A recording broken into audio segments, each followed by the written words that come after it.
નમસ્કાર મિત્રો, 23 અને 24 તારીખે અમદાવાદમાં આપ ફાટ્યું હતું। 24 ઇંચ કરતાં પણ વધારે અમદાવાદમાં વરસાદ નોંધાયો હતો।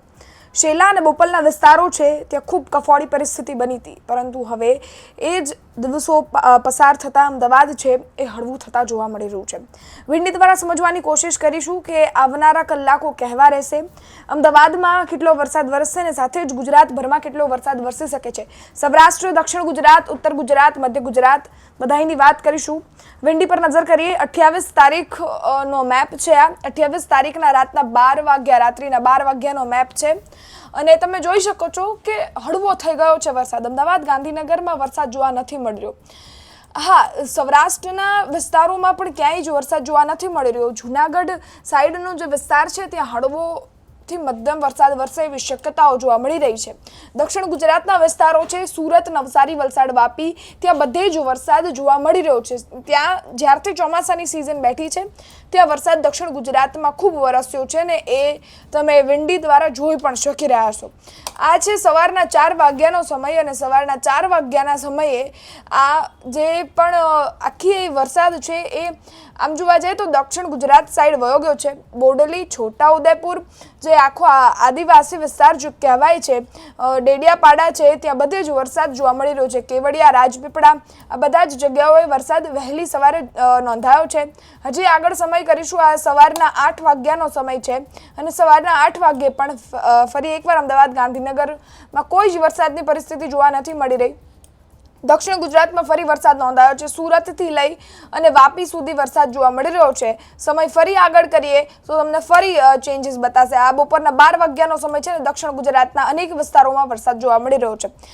સુરતથી વાત કરીએ તો સુરત, ડેડિયાપાડાનો વિસ્તાર, ડેડિયાપાડાથી નીચે આવીએ તો અહીંયા સુધી સાપુતારા સુધી વરસાદ જોવા મળી રહ્યો છે અને સાપુતારાથી ઉપર સાઈડ જઈએ તો વલસાડ સુધી આખો વિસ્તાર છે ત્યાં વરસાદ જોવા મળી રહ્યો છે। સમય હજી આગળ કરીએ। આ બપોરના 1 વાગ્યાનો સમય છે। બપોરના 1 વાગ્યાના સમયે ફરી જે સૌરાષ્ટ્રના વિસ્તારો છે, દરિયાઈ વિસ્તારો, દરિયાઈ આખો કાંઠો છે ત્યાં વરસાદ જોવા મળી રહ્યો છે। પોરબંદર છે, આ બધા જ જે વિસ્તારો છે ત્યાં વરસાદ જોવા મળી રહ્યો છે। સમય ફરી આગળ કરતા આ 5 વાગ્યા સાંજના 6 વાગ્યાની સ્થિતિની વાત કરીએ તો સાંજના 6 વાગ્યાની સ્થિતિમાં ગુજરાતના દક્ષિણ ગુજરાત વિભાગ છે આખો, ત્યાં વરસાદ છે। ભરૂચથી લઈ વલસાડ સુધી, વાપી સુધી વરસાદ નોંધાયો છે। ઉત્તર ગુજરાતમાં સૌથી ઓછો વરસાદ પહેલેથી વરસ્યો છે, એમાં ખાસ કરીને કચ્છ છે।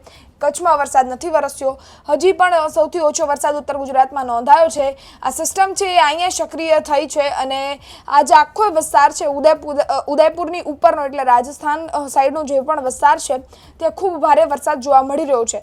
ફરી સમય આગળ કરતા તમે આ સાંજના 8 વાગ્યાનો સમય છે, 8 વાગ્યાના સમયે દક્ષિણ ગુજરાતમાં વરસાદ નોંધાય છે। આખો દિવસ કાલે દક્ષિણ ગુજરાતમાં વરસાદ જોવા મળી રહ્યો છે, પરંતુ અમદાવાદ અને ગાંધીનગરની ખાસ વાત કરીએ તો ત્યાં વરસાદ જોવા નથી મળી રહ્યો। હજી આ રાતના 11 વાગ્યાનો સમય ને 11 વાગે દક્ષિણ ગુજરાતના અમુક જિલ્લાઓ પણ હળવા પડ્યા છે। ડેડિયાપાડા, રાજપીપળા, આ બધા જ જિલ્લાઓ છે હળવા પડ્યા છે, પરંતુ જે અમુક જે દક્ષિણ ગુજરાતના જિલ્લાઓ છે, આ દક્ષિણ ગુજરાતના જિલ્લાઓ છે દરિયાકાંઠાના જિલ્લાઓ છે ને એના કારણે આટલો ઇફેક્ટ અહીંયા પડી રહ્યો છે ને અહીંયા ખૂબ ભારે વરસાદ વરસી રહ્યો છે। આ થઈ ગઈ 28 તારીખની વાત। 28 તારીખે જે રીતના વરસાદની સિસ્ટમ સક્રિય થઈ છે, ઉદયપુરની ઉપર છે અને ત્યાં ખૂબ ભારે વરસાદ વરસે। રાજસ્થાનની ઉપરી વિસ્તારોમાં એવી શક્યતાઓ જોવા મળી રહી છે। મધ્ય ગુજરાત અને સૌરાષ્ટ્રના વિસ્તારો કાલના દિવસે હળવા છે, વરસાદ નથી નોંધાયો। વિંડી દ્વારા વરસાદ જોવા નથી મળી રહ્યો। દક્ષિણ ગુજરાતના વિસ્તારોમાં વરસાદ છે અને દક્ષિણ ગુજરાતના વિસ્તારોમાં પહેલેથી જ જ્યારથી ચોમાસું બેઠું ત્યારથી વરસાદ જોવા મળી રહ્યો છે। દક્ષિણ ગુજરાતના જે દરિયાકાંઠાઈ વિસ્તારો છે ત્યાં ભારે વરસાદ નોંધાઈ રહ્યો છે વિંડી દ્વારા અને હવામાન વિભાગ દ્વારા પણ। બાકી જે હળવો વરસાદ વરસે છે ત્યાં 5 mm પર અવર વરસાદ વરસે એવી શક્યતાઓ છે। તમારું શું માનવું છે? તમારા જિલ્લામાં કેટલો વરસાદ છે? તમારા જિલ્લામાં કઈ રીતની પરિસ્થિતિ છે?